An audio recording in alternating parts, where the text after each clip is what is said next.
All right, check this out. We have all watched as this administration has shown a stunning lack of transparency as it pertains to Ghislaine Maxwell, Jeffrey Epstein, and the president's clear involvement in this social orbit. But we keep getting new information day by day with no help from the Trump administration, and this information is rather damning. I mean, just a few weeks ago, we learned that Trump and Epstein held a behind-the-scenes party in 1993 with a bunch of young girls and just Trump and Epstein, just two guys and a bunch of young girls. We also learned that Trump was sending sexual innuendos to Epstein through a birthday book and the peak of Epstein's sex trafficking. So as we learn more and more information, I've been keeping my eye out for different reporting, different angles, and I came across this reporting from friend of the show, Tara Palmieri, who details how Elon Musk was allegedly DMing with one of Jeffrey Epstein's highest profile victims, Virginia Giuffre, just months before Giuffre tragically committed suicide, and months before Elon Musk decided to tweet out, hey guys, Trump's name is in the Epstein files. You guys remember that Elon Musk tweet? Well, the whole timeline is very, very interesting, and I want to walk you all through it, plus walk you all through Tara Palmieri's reporting. A lot of people are asking, hey Adam, there are so many issues. Why should we care about Epstein? First of all, the victims. The victims, people like Virginia Giuffre who had their lives altered. But secondly, this is a good window into the way this administration lies and cover things up. So I actually do agree. There are a lot of issues to care about, such as the cost of food, the cost of housing, how tariffs will affect us, the ICE deportations. That will affect many, many lives and raise prices.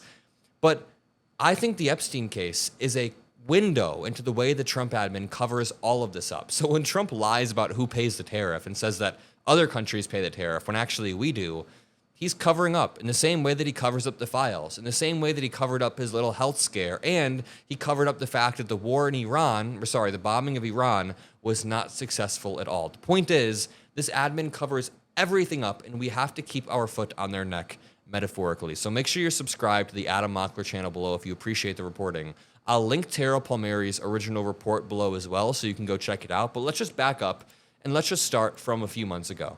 Do you guys remember in June? Wow, this was only 2 months ago. This felt like an eternity ago. But in June, Elon Musk tweeted out, time to drop the really big bomb.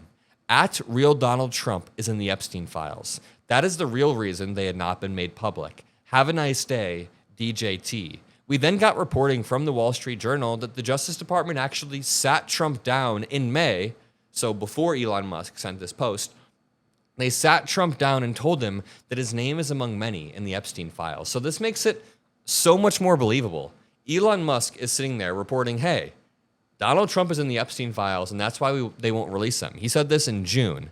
And then we get reporting that a month later, they actually sat Trump down and told him, your name is in the Epstein files. It is so clear how it happened here, but there's more to it, because we now know that Elon Musk was DMing with Virginia Giuffre, who was groomed and sex trafficked out of Trump's Mar-a-Lago spa as a teenager. This altered the course of her life in a tragic way, and she committed suicide just a few months ago in April. She seemed like a fighter. She seemed like a great person, and it's tragic that this happened. But I want to play for you this clip from Tara Palmieri in just 1 second. First, as I was researching for this video, I stumbled upon a bizarre Elon Musk retweet that I really need to report on. So at the top of the screen, you can see Elon Musk reposted. On Twitter, you can repost things. It essentially means you're trying to boost the message. And it reads, insightful. Women are built to be traded to another tribe or captured and slide seamlessly into their new culture. That keeps them safe, even though they are physically weak. 20 years after they are captured, they are matriarchs who enforce that culture. This is why women conform to the dominant culture and thereby amplify that culture. In my opinion, that is why Western culture, raised in anti-white culture, are now amplifying anti-white culture, even though they are white. They think this keeps them safe, and they are correct. Better they are reminded that by white men, because the alternative is not so gentle. Okay, so I start to lose the point near the latter half, but the point at the beginning is sick. And I see what he's trying to say. It's not true whatsoever. He's claiming that women are essentially designed to be versatile and go from culture to culture, but that is not true. There are so many examples of people changing geographic locations and sticking to their guns or having an insane culture shock because at their core, they have learned one way. This whole thing is crazy and misogynistic. I don't know why I'm trying to break it down, but I just wanted to point out that Elon Musk has been on one lately. When the first line of a post is, women are built to be traded to another tribe. What year are we living in, dude? And then their point is, or their reasoning is, because they slide seamlessly into their new culture.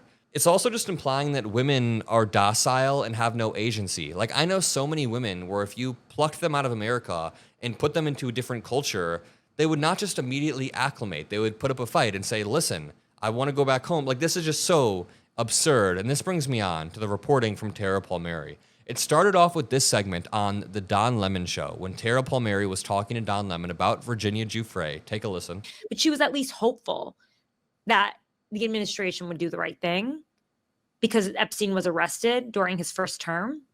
So she was hopeful. And actually Elon Musk DM'd her and said that he would do something about it. And wait. Say again? What? Yeah, Virginia DM'd with Elon Musk, and Elon told her he would release the files. And so, and she met Donald Trump through Epstein, actually. But she said he was polite, and she wasn't trafficked to him, and she didn't know of anyone.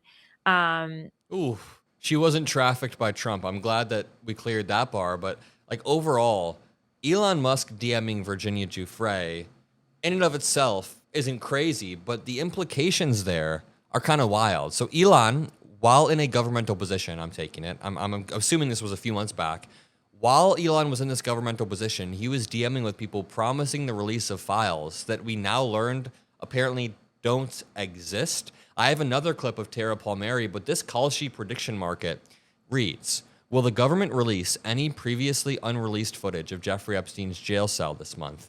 And it is early in the month, but we have seen this drop from a hopeful 30%. I mean, people were kind of hoping or wondering, hey, maybe they'll release more, but no. As this admin is covered up more and more, you see the call sheet prediction market just drop. Now 5% of people think. Then it went down to 4% of people think there's a chance that it's released. Now, the confidence in this administration is at an utter low. Nobody's expecting any sort of transparency with the Epstein files, the footage, or even...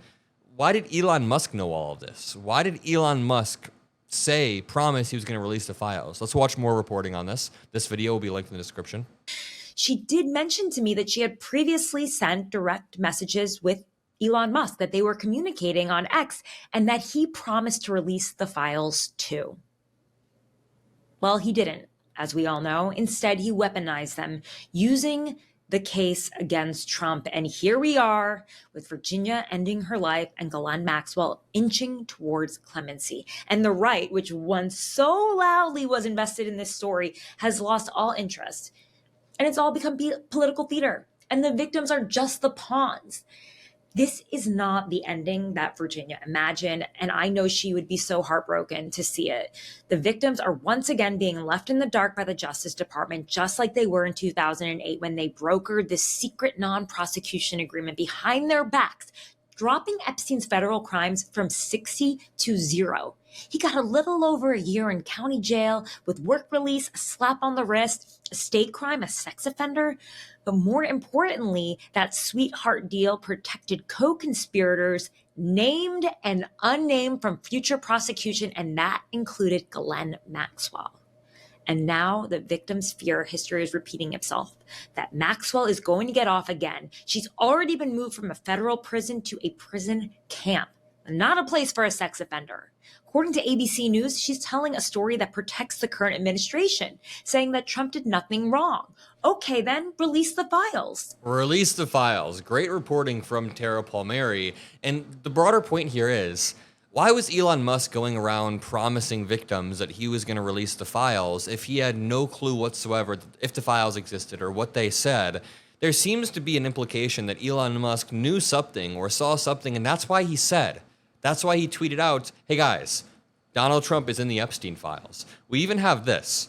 This happened just the other day. Someone tweeted out, more people have been arrested for tossing dildos on WNBA courts than being in the Epstein files. And someone said, facts. Elon Musk said, dang.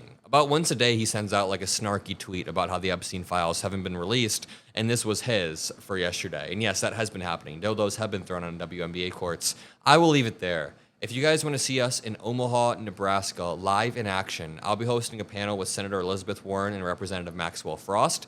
Click the top link in the description to RSVP for Omaha. I'll see you all in the next video.